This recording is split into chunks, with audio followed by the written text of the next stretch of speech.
Hello and welcome back to Crimson Corner, brought to you by IUP Podcast. Today myself, Adam Dwork, and my co-host Gabby Bonner interviewed Jenelle Dickinson, who's an alum from IUP.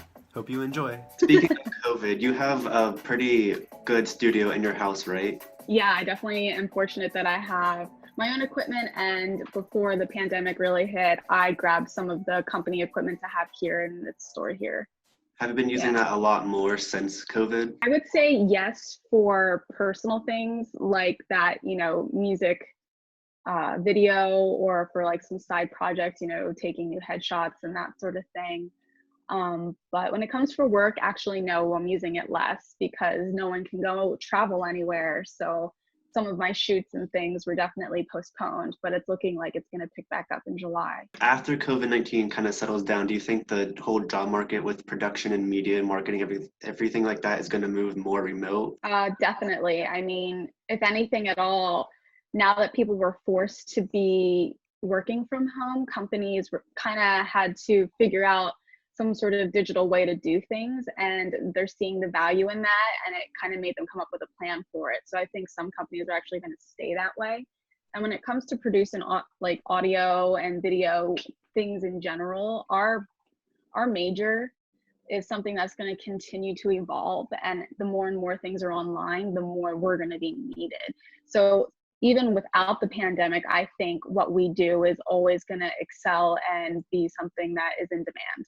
People who might be going into college now, or might be like current students, but freshmen, sophomores, juniors, what advice would you give to them?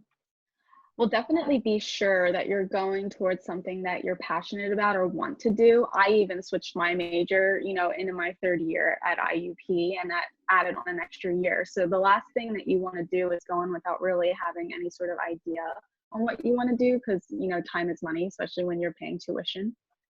And when it comes to everything with the pandemic and everything being online, I would say don't get discouraged by some of the awful online training and online courses that you're taking, because the way things are going now, I feel like it's only going to get better. I mean, you guys know technology advances as well. And I think that online training and virtual training is really the future. And then what advice would you have for recent graduates or almost graduates?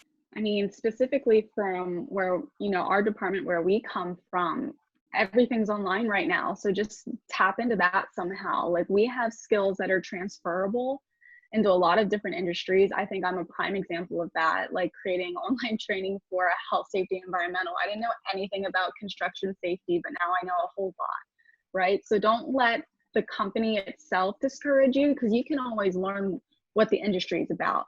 But you have the skills to create the things that they need. And we have the skills to fill a gap that's absolutely needed even more now that things are so online.